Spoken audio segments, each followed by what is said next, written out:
So dusoza ikiganiro cyacu twari turi kugirana n'umu TikToker umu King of Prank wo mu Rwanda 3D ariko ntabwo yanshubije ikibazo cyanjye wabuze indirimbo y'umunyarwanda wemera bro. Okay, iyo umunyarwanda we naho ndi kwemera ni umupetero ni $10 na borazanga reba impamvu ndi kuyemera these days nuko sabonye muri playlist yanjye ko nemera rema bya Dandes irabura rema yarangumyira epie nazahoze baya haze yarangumuye umuntu mpamvu ni ndirimbo kandi urumva ikozwe nazo fresh nakaye mu muntu yakumva ketombo ari kumanuka ko $10 nawe ni umusani wa danje umupetero abirimo neza twigeze no kuganira twigeze guhurira kwa Genius ebana mbona ni umujene ariko man ubifite idea ku bintu bitandukanye ushobora kugenda akaririmba ibintu kuvuga si mu ni ibintu aririmbye akuye mu mutwe abikuye no kuvuga ni wowe nyine wemera tu umupetero abirimo neza ari kuzamuka fresh kabisa kandi courage muhaye shout out courage kuri we. Okay, niki wasaba abantu kugira ngo kariyeri yawe ikomeze itere imbere? Nicyo nabasaba kuri njyewe cyo nabasaba cyambere oya kibabwira ko duvuga abantu nose ubwo ugiye kuvuga ngo namufashe oya ubufasha cyambere twubufasha tadukeneye nuko umuntu wakomeza akamusapotinga cyo nicyo cyambere ese kariko kazi kacu batamuha izo views kuri YouTube sinahembwa narabudije batankurikiye nabura akazi byumva rero ikintu cyambere umuntu wose abanye support ariko ikintu cyambere mbasaba cyambere mu bantu barimo bumva batinyuka gukora planka baze dukore planka pe je nukora ukanyeka kuri gukora nzamusapotinga nuzu nsaba ngo wamfashije nta kintu nyereka nyuma yo kumfasha mbabarira kora nje nzaza mwishakire n'uburi umuntu gukora planka neza ubirimo neza nyine ukora kuko ukora ko nanjye ndi kuzamuka muri planka zanjye narizamuye bro nta muntu nzamuye kuri agashaze ko narizamuye bro narizamuye asara umuntu uzamfashije avuye mu ndaka kazunga boss ako nawe yamfashije kukabona ko hari hano kiramo imbaraga kazunga boss ahubwo kuri Instagram namfashije ngira abantu muri karere yawe kazunga boss ni blog wa mbere nemera ngira abantu babiri muri karere yawe nyine ushimira navuga ni bashize itafari kuri industry yawe kazunga boss ni uwa mbere hari n'undi mupeti bita somo peti amwita Gwiza Chris inde Gwiza Chris numu TikToker numu blogger numu influencer kuri Instagram nawe gukora boro zo mu model n'ibicike harimo neza nawe niwe wamaye ibitekerezo bya plank ngomba gukora bwambere izi plank niwe wamaye ati wakoze gutya na gutya ni ukuvuga yaguhaye guideline Kazunga boss ndamushima ko realizing my talent gira abantu Kazunga boss abantu batamuzi harya no mu blog kuri Instagram wa dance realizing ibintu nkora atuma abantu benshi nabo bamenya kuri Instagram ndayimushimira ku ruhande rwa Instagram anashimira n'uwo bita Amos Pizza Amos kora kuri Flash umwe ufite yitwa Zaki Amos zamuye Zaki okay ndamushona naye ndi nobody kuri Flash naye ndi umuntu nobody musaba ko duhura arabyemera oya arabyemera ko duhura ubwawe angira inama ati Instagram ukeneye ko ikura akora ibi n'ibi mbikoze koko birarya waye kantaye abo bantu ubwo uvuze Kazunga boss ngo Gwiza Chris na Amos yabana shout out aho muri hose nyine muri kumva ko ikintu mwakoze umujene aba akizirikana kabisa nihe nama wagira urubyiruko rwo muri iyi minsi turihebye bro dufite depression ariko iterwa n'iki n'inzara n'amafaranga okay ikintu cyambere nabwo urubyiruko just learn your goals shira intego y'ibyo ushaka kugeraho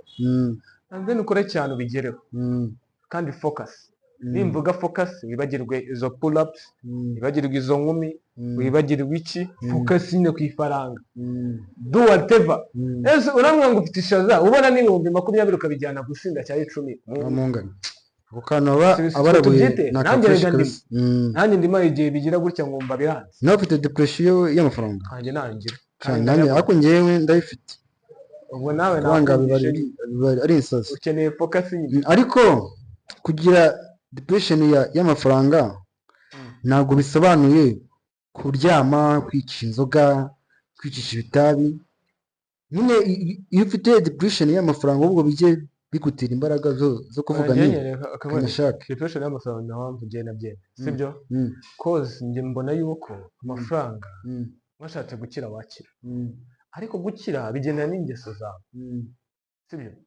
ingeso character of money ingeso ugira ku mafaranga ndetse nimba uri wa muntu spending uko wiboneye uri wa muntu kugira ngo ukire bisaba kubingungiriza amafaranga nakuve mu ntoki ko yiboneye ndetse njye nimba mvuga ati nkoreye 1,100 mu kwezi kugira ubusambo muri make nawe nkoreye 1,100 ku kwezi bya bindi 100 man nakuyeho n'igihumbi byose netarajya nkabyinvesta hari amafaranga yo kunywera mvanyeho hari amatike mvanyeho wapi navuga toki itike nzayibona nkubita umutwe hirya nkoze iminuza nyine nihushya kuyi hari ibyo ubonye ntabyo ubonye ariko mu myaka iri imbere ya mafaranga w'imbere wibabaje bishoboka bizakubyarira ikintu ako se uzatinyuka gukora ibyo bintu ufite girlfriend ari ufite gusohokana ufite za nshuti zikubwira ati ngwino tujye kunywa amayoga ngwino tujye muri pull up ufite ya nshuti kubwira ati wakambaye neza tuzi aba girlfriend wabakatiye umunsi kabisa ngo shirishirana n'agaruro kweli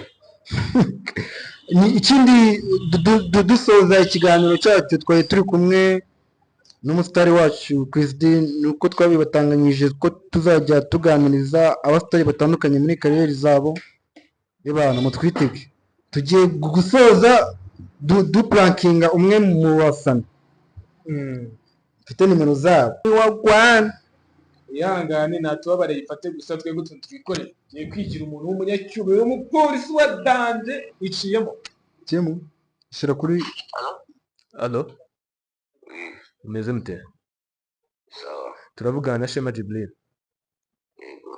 kimwagiye kurande tukavuganaho gatoya twavuga okay I'm called Inspector John nkorera hano ku ishami rya Kacyiru twe dufite some matters twagira ngo tubavugisheho twe twabonye hari matters twagira ngo tubavugisheho recently twabonye raporo hari abahungu 3 bari bafashwe bari bafite ibikapu 3 nyeka ko right now atari umwe kukubwira ibyari birimo ko nabishaka twaza kukubwira twe turi muri investigation tugira ngo tubaze abo basore 3 umwe bamwita boy niyo mazina ye babwiye mukoresherezaho ariko muri records nabonye bamwita Tegekimana Todor undi bamwita John nawe niyo mazina ye undi bamwita Fuck ubwo rero bamwita Fan na boy rero bari batubwiye ko icyo gikapu ngo niwe wakibahaye kugira ngo bakidelivaringe nagire wakibahaye abo bantu ntabwo bazi ko ari 3 okay no ubwo icyo twumva twakora after that muri investigation yabo allo nabishyiraho ko agize ubwoba agakupa agize ubwoba arakubye ngira umuhamagare twumve noneho niba ari ubwoba naga mfata ko urumva agize ubwoba ngo yumvije icyo gikapu se how comes asemani uyu muntu uri guhamagariramo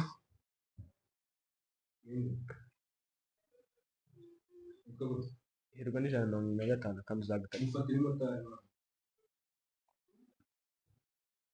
allo yego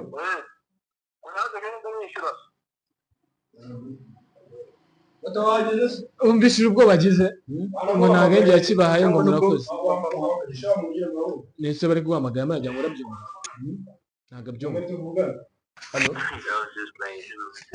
okay have you seen the thing there stuff I'm coming right now I'm coming allo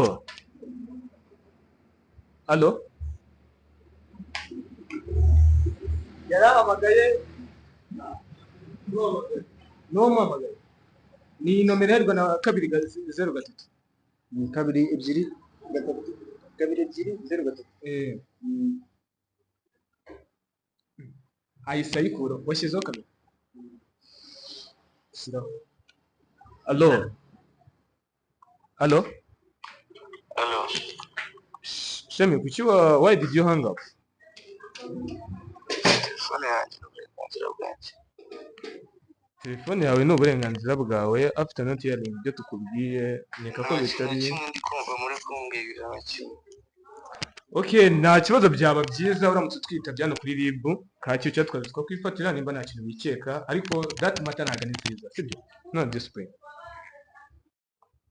Hanyuma ibintu muri kumbwira nta kintu na kimwe mbiziho, ntabwo abantu bose ntabwo nzi. yego ntabwo nibaza ko iyo ushaka kubwira umuntu ku bintu bimeze gutya ari iyo approach ari gukora.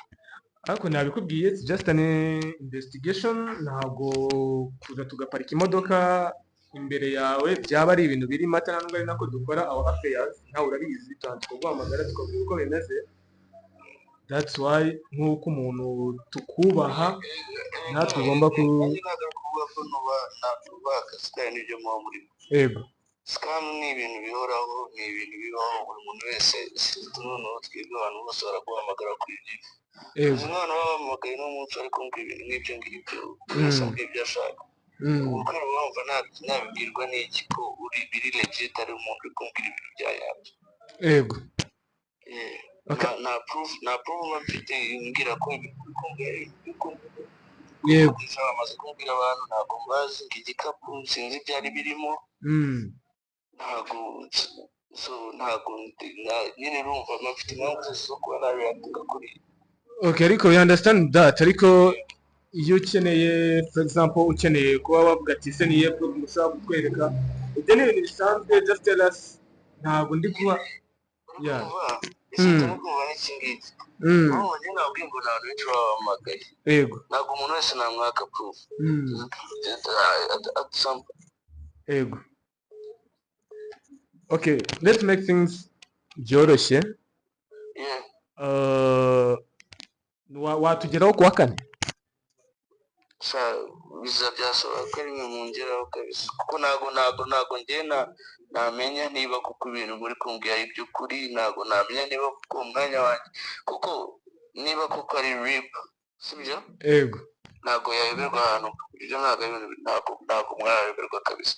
kumva njyewe kuba nafata umwanya nkavuga nshobora kuza ngasanga ibintu byari by'imikino kuko somebody randomly yaguhamagara kuko wabonye imbere yanjye atangiye wayitanze. Sinibaza ko nshwinshije no kumenya ahantu mba mwaho.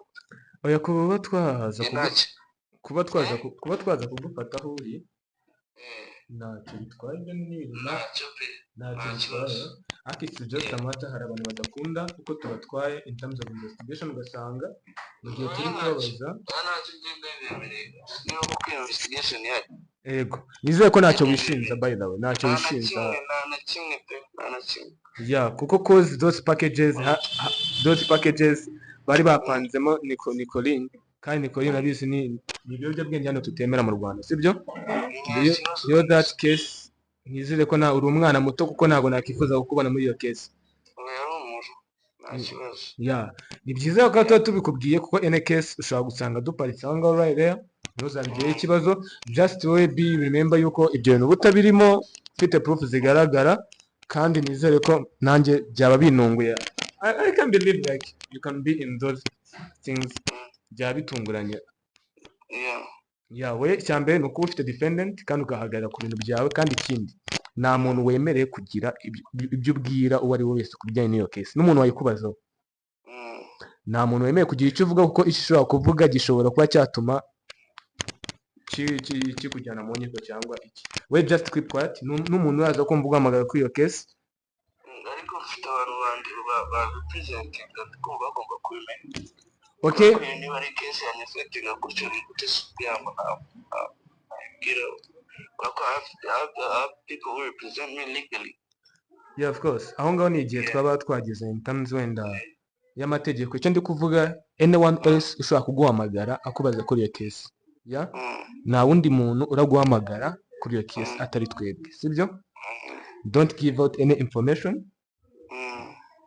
I don't have to worry about that. don't give out any information cause information ushobora gutanga zishobora kuba ubwabyo zakurwanya sibyo shemi.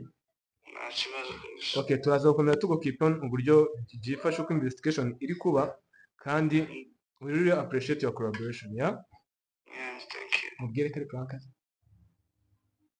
you sure? Okay. I'm gonna come, yeah. Just give me those reports. In a minute, I'm gonna come. Yakutse. Mwamwumvishe? That was a prank. Mwayumvishe? Madora umbabarire rwose ariko ndabonye ko kugira ubwoba yawe.